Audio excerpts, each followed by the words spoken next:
Joining me today is a lawyer, a gun rights activist, and the host of Noir on NRA TV. Colion Noir, welcome to the Rubin Report. How's it going, man?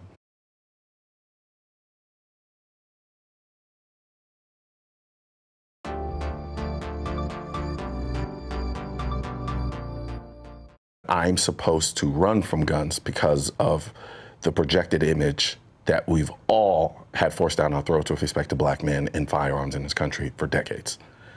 You know, black man with a gun, he's a thug, he's a drug dealer, he's a gangbanger, period. So now when I, young attorney, educated, open-minded, and, with respect to different issues, and then I'm pushing the narrative of the Second Amendment, it sets off an explosive level of cognitive dissonance in people who have what I love this quote, and I believe it was Bush who said it, this soft bigotry of lowered expectation, right? And they hate it. If I say, you know what, I can do everything for you, depend on me. The last thing I want you to do and understand is, you know what, wait a minute, you mean to tell me I can protect myself? You mean to tell me I don't have to depend on calling a cop in order to come save me if someone does try to break into my house? Because then I can't control you. I can't own your vote. Because what the gun has done for me and a lot of people, it serves as a catalyst for the awakening of a lot of people to understand, you know what, I can do more for myself than I realize. I go into the store, I find a gun. I like this gun. I say I want to buy this gun. I fill out the Form 4473, which asks me a series of questions. Then they take that information and they submit it to the FBI database and they do a background check. But it happens instantly because technology, right? It's interesting because there's a lot of people who feel like I should undergo some type of CIA investigation before I buy a gun. The same people who also hate the government. Exactly, right? So when the instant aspect of the background check causes people who don't know very much about the process to think that there isn't one, right? Just because I can buy the gun easily doesn't mean it was done thoroughly. You know what I'm saying?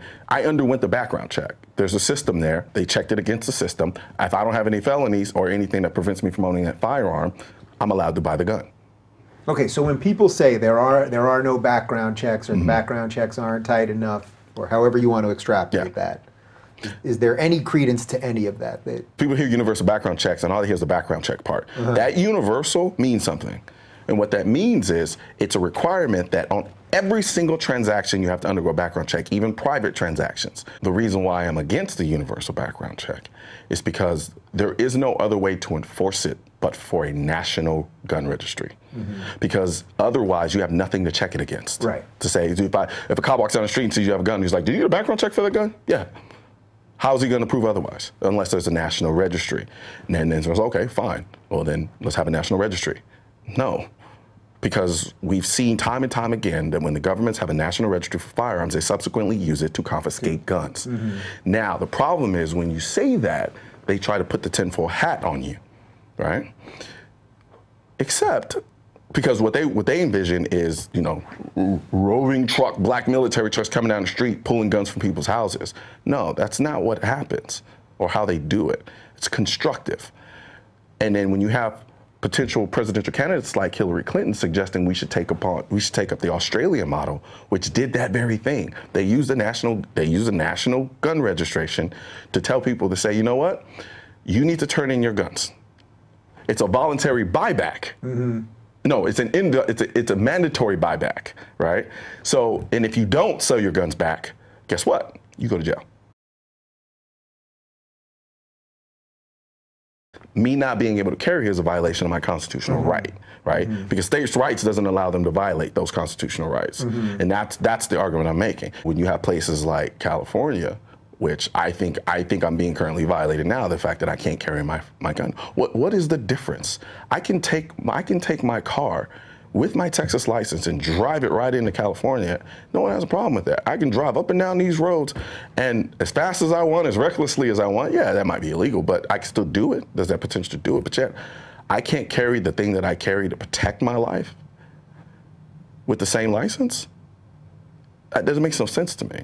When I have to make a decision about whether or not I potentially break a law to go into an establishment that may or may not cause me to need my gun at some point, man, that's messed up. And I know that there are a lot of people who don't see it that way because they don't see value in the Second Amendment because they're not firearm owners, right? There are a lot of people who look at the Second Amendment as useless because they don't own firearms. But when you have a group of people who understand the importance of it and how it fits into their lives, and they understand that at the end of the day, when something happens, the only person who's going to be there to stop it is you, that's a big deal. So it's not just me trying to protect a piece of metal because I just want to have fun with my guns. No, it's much bigger than that. It's this idea that I have to rely on myself. You can tell me all day long the police are going to be there, the police are going to be there, but they're not going to be.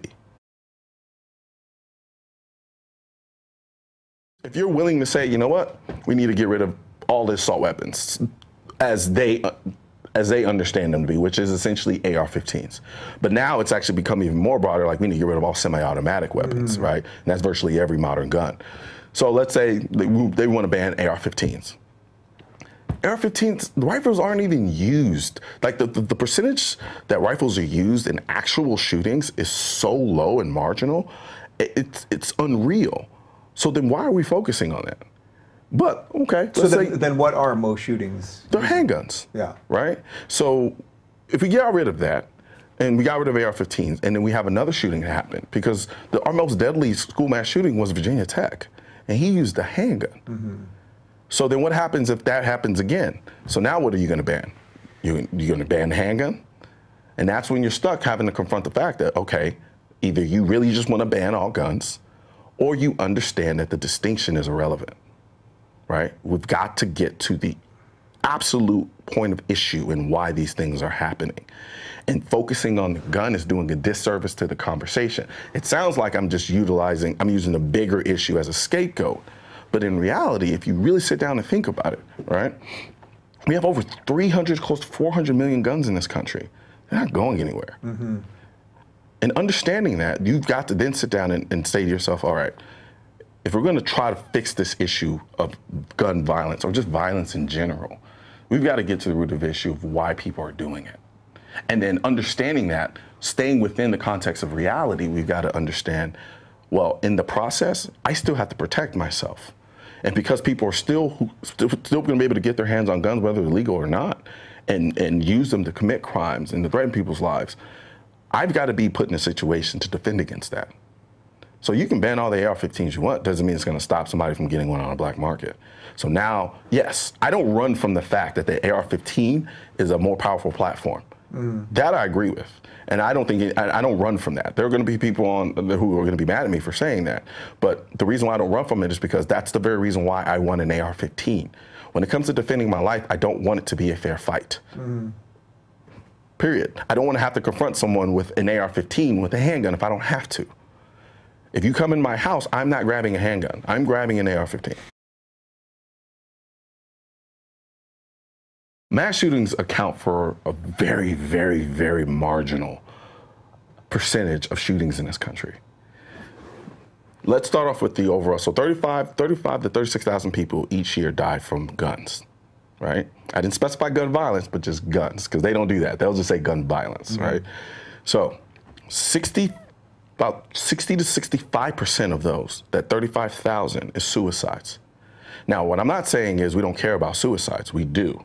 However, when it comes to the idea and the issue of somebody shooting at me, it's not germane. Yeah. But then even still, if you want to make the argument, well, if we had less guns, we'd have less suicides. That's also not true, because our suicide rate is on par with every other major country.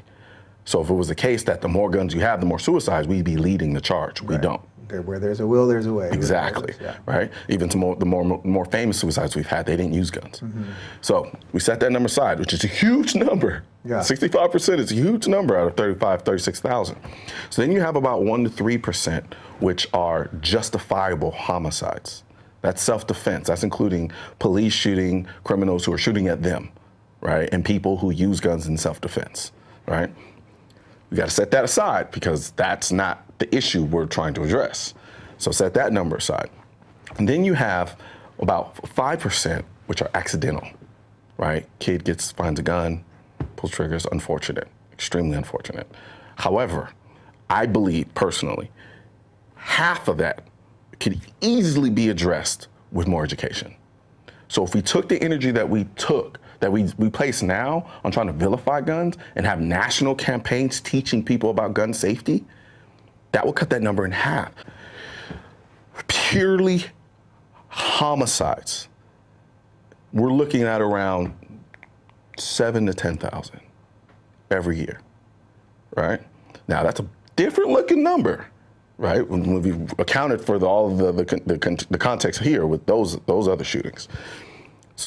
Now, the vast majority, I'd say close to 80% that I've read in a couple of articles, of those homicides are happening in the inner cities of our country, right?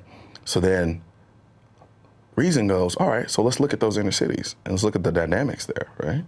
You have low jobs, lack of economic opportunity, destroyed households. The reason why we have that high level of concentration of violence is because of the conditions in those environments. And then even within those communities, the vast majority of those people in those communities are good people. Mm-hmm. And it's a very minor group of people who are creating a large number of the violence, right? So there's something to be said. Do we really have a gun problem, or do we have a socioeconomic suicide problem?